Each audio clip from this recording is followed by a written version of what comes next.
Hello, welcome to Mental Health Gaming. I've not done one of these videos for a little while, but I saw something at the weekend that got to me quite a lot actually, and it affected me more than I thought it would.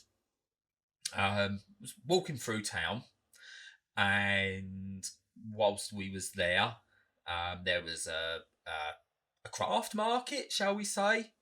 Lots of stalls selling loads of little fancy bits that basically look like overpriced tat more than anything. Anyway, we was walking down past one of these to get to somewhere else. We made it sound like I was just trying to avoid it. I was only there, so I was finding directions to get away from there. But generally, we was walking through to get somewhere else. And I heard a comment. Well, my partner heard a comment actually, but I noticed something about the whole juxtaposition of how everything was. Whilst you had this market down the middle of the high street, it's a pedestrianised high street, by the way, but while you had this market down the middle of that, there was basically homeless people sleeping in shop doorways, abandoned shop doorways, and just trying to get shelter. And you had these, I don't want to say posh people, but they were upper class people selling stuff that we can do a business because we've got the money to just to do something, and we can sell our wares to people. They were doing that, and as we was there was other people there buying things, and my partner heard the comment about the homeless people. And the comment was along the lines of, oh, look at the homeless people. There's loads of them just laying there. It's disgusting. It's very off putting when you're trying to buy something. And I agree, it is disgusting. I don't think you expected to hear that I agree with them. That it's disgusting that there's homeless people lying in the streets, making the place a bit of an eyesore, as I think it was put. But I agree. It is disgusting. These people, human beings, laying in doorways of abandoned shops. Why? Why in 2020 do we have people unable to get proper shelter? And why have we got this attitude towards homeless people that they are somehow lesser than others? And I think I've mentioned before in other streams, and I'm quite adamant with this, that there are ways to deal with this that aren't simply cleansing us of the homeless. For all the arguments of what's wrong with this country, whether they come from legitimate places that infrastructure's not great, etc., etc. We haven't got the resources to this, to the extremist. It's all the foreigners coming over. It's all their fault. Yes, the foreigners. But things like the economy's collapsing. The retail sector is collapsing. We've got empty office buildings in many major cities and towns. And yet we still have homeless people on the street. Why are we not opening up these properties, these buildings, these abandoned buildings to the homeless? I'm not saying give them luxury houses. What I'm saying is give them rooms they can call a permanent residence. Make use of buildings that are not being used at the moment. Shops can definitely be done. It might need some conversion stuff for shops, that's fair enough. But office buildings generally have lots of individual rooms. And in my mind, they can easily be converted to single spaces for single people or even couples to live in. Not so easy with families, but we'll get to those in a minute. We'll get to families in a minute. And here's the thing. A single room in an office is not a great living experience, but it's better than being on the streets. So for me, we provide that accommodation for free. Yeah, that's right, for free. We provide these empty office spaces, convert them into single room blocks. Hasn't got to be beautiful, hasn't got to have all the mod cons or anything like that, but turn them into single room places. Give people a permanent address, somewhere they can go with a roof over their head. Have a place Mal can go to. Apply for jobs. Jobs are a completely different, separate issue. I might talk about another time, actually, why I think the current way we do work at the moment, I think is a dead thing. And it's going to be dead in years and years to come. But make it so they can get back on their feet. These are human beings. We're more concerned with rehoming stray dogs or cats, than we are homing human beings. We demonise homeless people. I've done it before. I'm not going to lie. I grew up in the 80s and 90s where, you saw someone homeless and you referred to him as a tramp.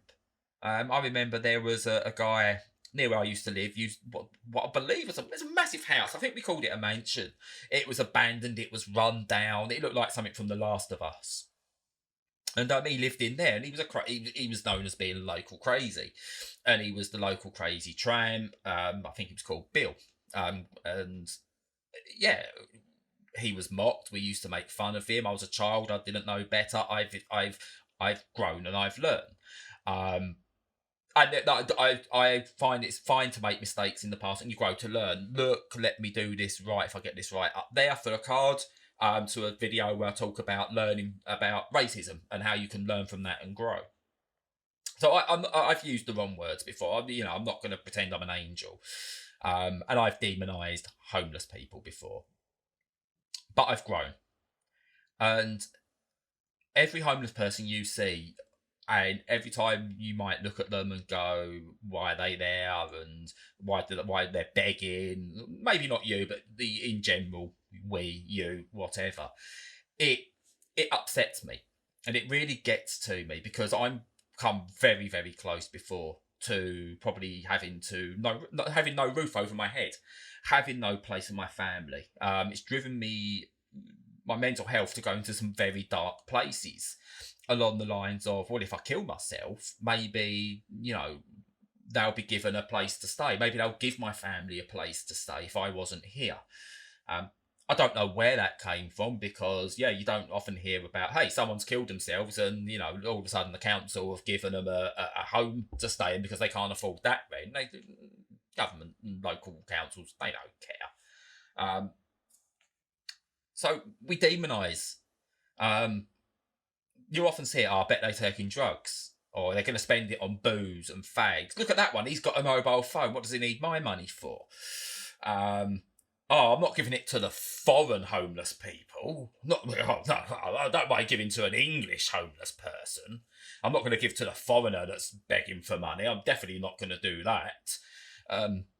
Until you see an English person who's homeless and, they're just going to use it for drugs. So what? So what if a homeless person is spending the money you give them on drugs? What else have they got at the moment? People assume they're scum or they've done something wrong and it's their fault they're homeless. So you're on the street day in, day out, in the blinding heat with possibly no water. In the cold with no hot coffees. No way to warm yourself, no way to cool yourself down in every bit of weather. Because, believe me, local authorities will take their home that they've made for themselves, whether that be with various cardboard boxes, sleeping bags, blankets, old items of clothes, whatever. They will take those if abandoned and get rid of them. Someone's personal belongings will be stolen from them and taken away. And it's disgusting. It's disgusting that is allowed to happen. Now, I'm not saying that every single person should give money or food or water to every single homeless person that they see. Nor should you do it every day. It's not on you to do it.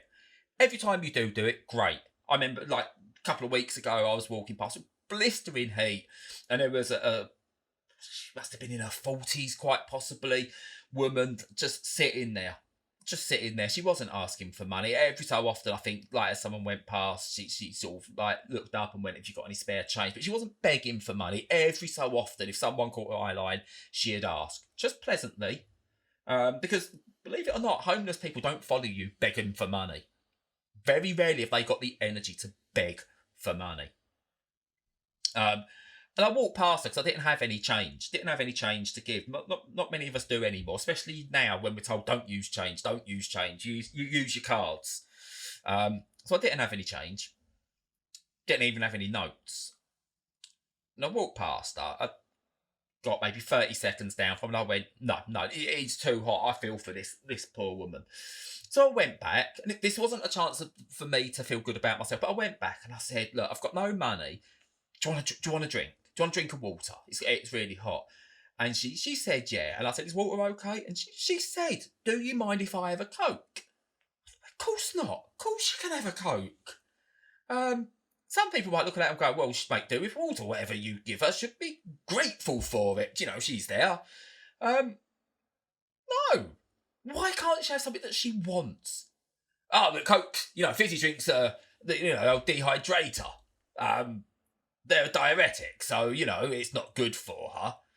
You should be giving her water, and she should be grateful for that. No. Screw that. Her life is miserable. Her life is miserable. She's on the street. She's not had a good time of it. So if she wants a Coke, I said, what would you prefer? Diet Coke? Pepsi? Normal Coke? What would you want? Dr. Pepper? And she went, can I just have a normal sugary Coke? Of course you can. Pop to Superdrug, buy her a bottle of Coke, give it to her. Wasn't much out of my day. I don't even know if I felt better about myself, but hopefully she felt better. And she realised there is some human kindness out there. It's not going to get her a home. It's not going to get a proper shelter over her head.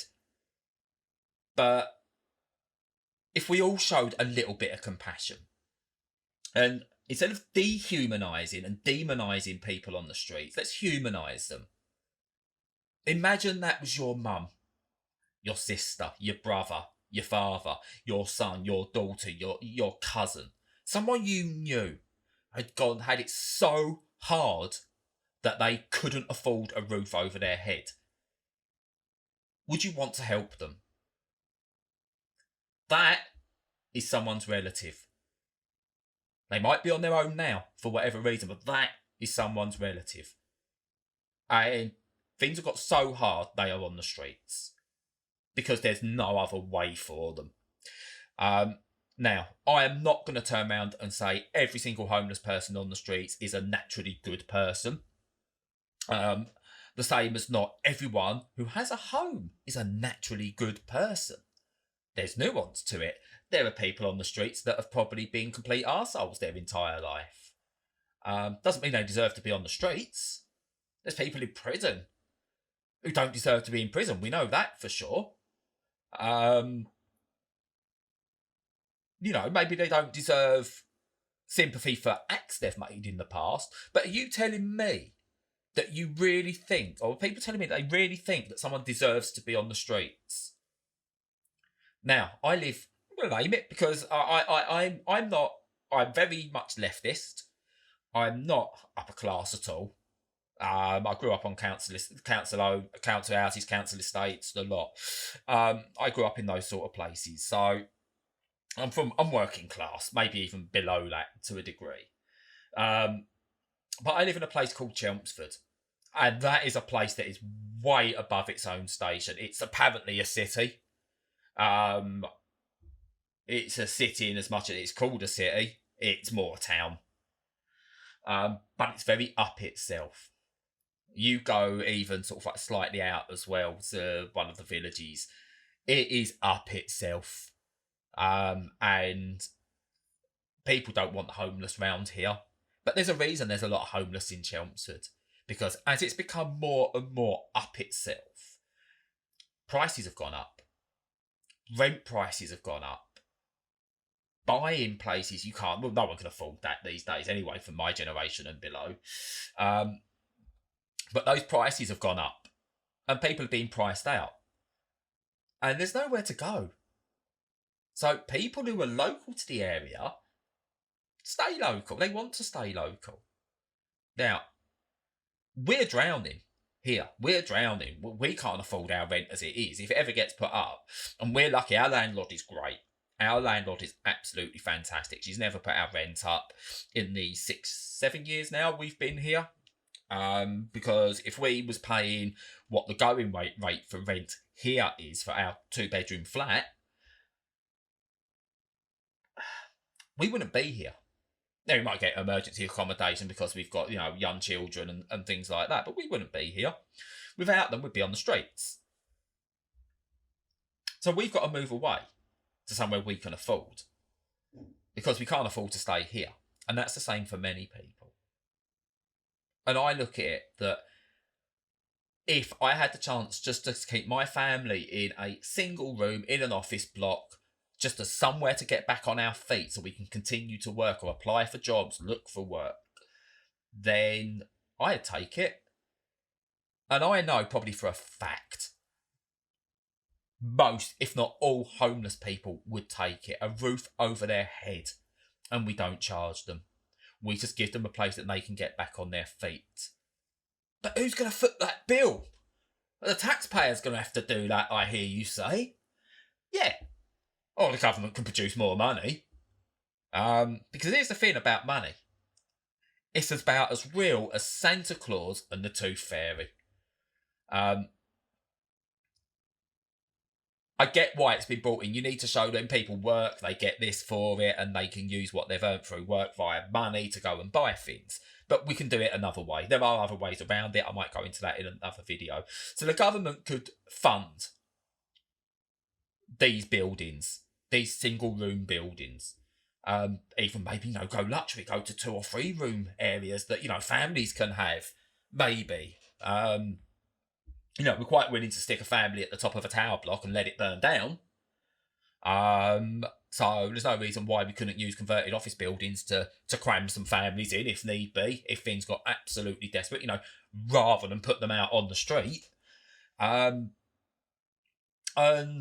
yeah, there are options there, and it can be funded. The landlords who need their money, that can be funded. The money can come from somewhere.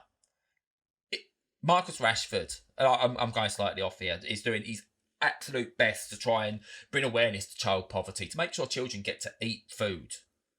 And he's being called out for it by some. Not everyone. Most people going, good on you, Marcus. Good on you. That's really good that you're doing it. And I agree. It was absolutely superb. Despite him being a Man United player, probably a Man United fan, me being a Liverpool fan, things go beyond football and rivalries and things like that. And absolutely applauding. He should be rewarded for what he's doing with this. But I've seen people turn around and go, well, the taxpayer's got to foot that bill, and who is that much of an arsehole that they're not willing to pay up a little bit of extra, possibly, to make sure children can eat? And if you've got certain factions, certain people with certain politics, a bit peeved that they might have to pay a little bit more tax to let children eat, then you understand why they have this utter contempt for adults on the street. Adults who are homeless. Human beings who are homeless.